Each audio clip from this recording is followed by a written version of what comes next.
Sitting here with Mason County Commissioner Kevin Shutty, also first day on the job as the new executive director for the Mason County Economic Development Council. How you doing, Kevin? Great, Jeff. How are you? Good. It was, I don't want to say it was a shock. It was interesting to see your name announced as the new executive director for the EDC. You've been on the board, right, for these last couple of years, working with the EDC in their different roles. What made you decide to apply for this? Yeah, great question. It is day one, so excited to be here for sure and hit the ground running. And you know, a lot of the work that I've been focused on as a county commissioner has dealt with bringing jobs and housing to Mason County, and so this is a natural transition now that I'm not seeking re-election to the county commission. And so I did spend a year on the board in 2022 and had a chance to really work with the great team here, Karin and Tiana, and you know, just really appreciate the role that the EDC plays in the community as a convener, really kind of situated at the intersection of the public and private sector. And so it aligns with the things that I've been doing on the county commission. And then I also have a educational background in community and economic development. I got my master's degree in that field, and so it was a natural fit, and I'm excited that the board has confidence in me to lead the organization in this new phase. Well, it's great to keep you around here. For whatever reason, when I heard that you weren't running for re-election,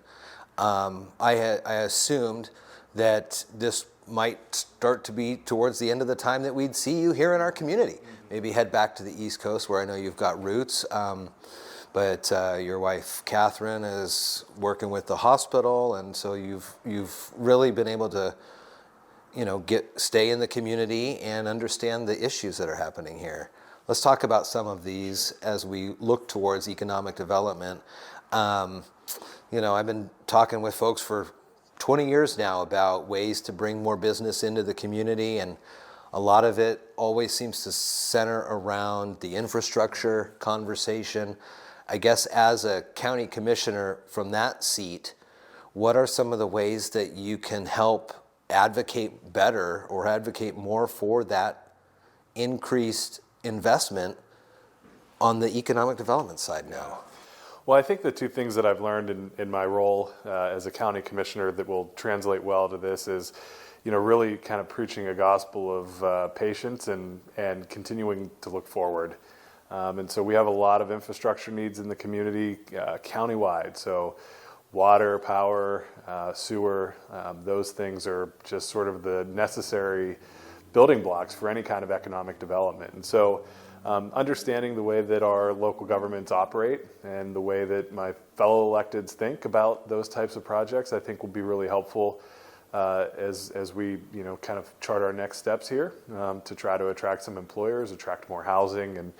And I think right now we're at a really good point in the community where there is a lot of synergy between the public sector members of the EDC and you know, looking at their work plans and how much they've been able to accomplish over the past several years, even with a pandemic in the middle of that, you know, been really able to deliver really good projects for the community. And so one of the things that I'll be also focused on is how do we make sure that we're doing the things that the private sector needs in order to be able to invest here? And so it's really about, you know, really about bringing both of those parties to the table and saying, you know, these are the things that we need in order to bring a development here, to bring housing or jobs, private sector, and then on the public sector side, okay, how do we align our work plans with those needs so that we target those limited resources in the right place to get the best return on the investment for the community? And so really excited to be able to bring that perspective to this position. And it's an exciting time too, because we're going to go through our 10-year comprehensive plan update. And so we have an opportunity at the EDC to really weigh in on that and inform both the city and the county about what the private sector needs in order to thrive here in Mason County. The county is so large geographically with so many different aspects to it, and the history of the county is, you know, deeply seated in logging and in shellfish.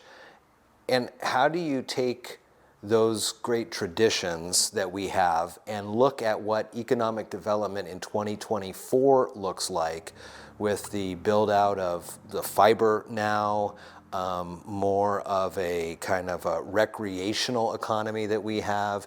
How do you make those transitions? How do you bring the partners to the table and explain to them, we're going to keep focused on what made Mason County great, but we need to move forward here. I've heard a lot of conversations about Mason County, Shelton as a bedroom community for Thurston, and where are your thoughts on that too? And how can we just grow the county to be on par with other around the Sound? Yeah, I think our approach really needs to be one that is both and.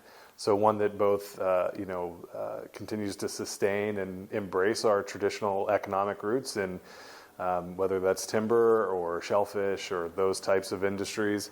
But we also need to have an eye to the future and recognizing that, as automation continues to happen, even in those economic areas, that doesn't mean it's not a bad thing for our community. So Sierra Pacific, just down the street here, has the most modern mill on the West Coast, maybe even further than that. And so we can still do the things that, we've all grown up here doing and that have, really laid the bedrock for the community. It just might look a little bit different, and those investments look a little bit different. And so, it's about being able to provide those workforce training opportunities, for the next generation of timber workers or aquaculture workers and those types of things, so that that we're keeping pace with how the industries evolve, and that we're able to meet those demands. I mean, if we have a housing crisis in this country, and we do, we're going to be a part of solving that here in Mason County because of our timber production and because of organizations like Green Diamond and Sierra Pacific and so many others. And so we can always stay true to our roots, but keep an eye to the future as well. One of the big challenges that we have, you mentioned bedroom community. We're situated between a couple of bigger urban counties, and so naturally they're going to have job magnets there that we just won't have here. We have a massive naval presence in Kitsap County. We have the seat of state government, Thurston County. Those aren't going anywhere, and so there again is an opportunity for us to be having a both and perspective. So we're going to both provide places for those workers to live and hopefully be able to shop and invest in the community in that way. But we're also going to have to look for job opportunities that are complementary to those larger job magnets in those other communities. And so, in particular, in the north end of the county, I'm excited about the potential there with some of the expansions happening at Puget Sound Naval Shipyard, and what that means for our workforce, and what that means for our ability to partner with the federal government on that type of expansion. And I think it's just about being able to recognize, where we've been and keep people focused on where we could be and where we're headed. One of the larger areas for potential growth is still along our waterways.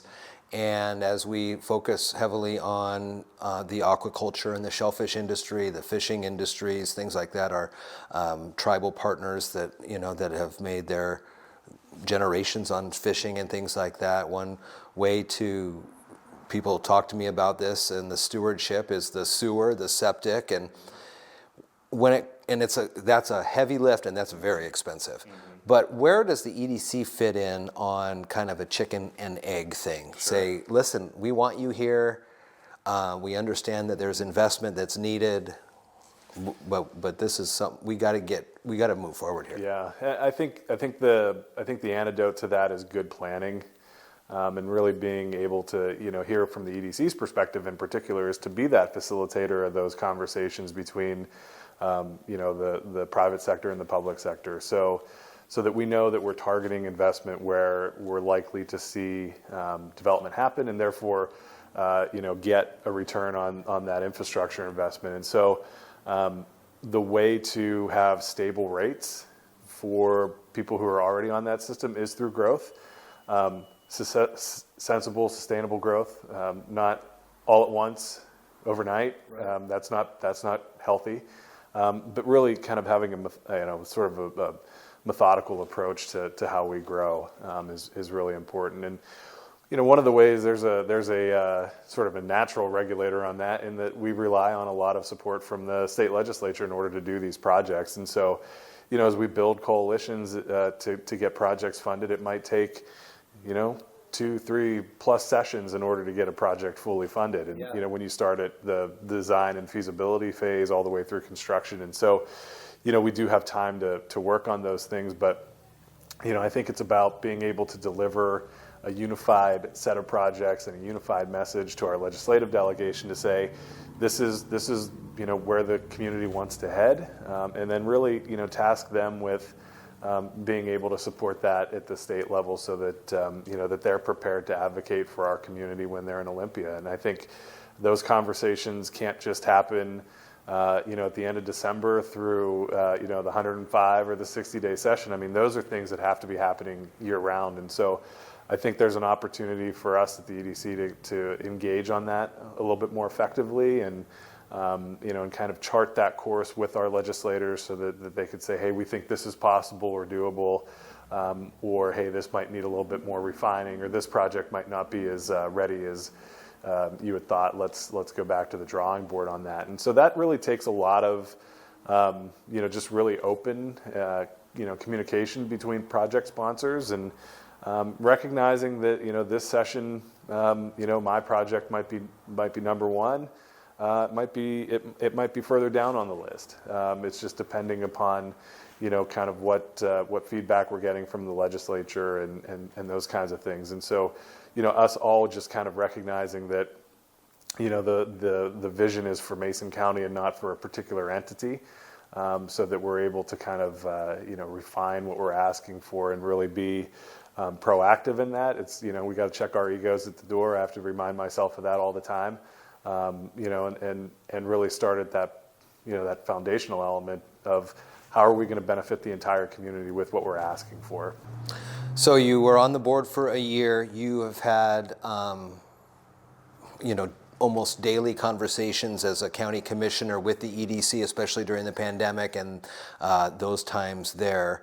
And now as the executive director, what are you seeing as the way you want to have Mason County shown to the public and saying that we're open for business? Yeah, I think it starts again with that being a unified front, that we have a shared set of goals, a shared vision, and a way to talk about that from the EDC, that we're able to then communicate that out to the entire community. And one of the things that comes up often in economic development is who's going to be there to close the deal on an employer coming. And certainly as the EDC, and part of my responsibility now as executive director is to really make sure that we're putting ourselves in a position to close those deals.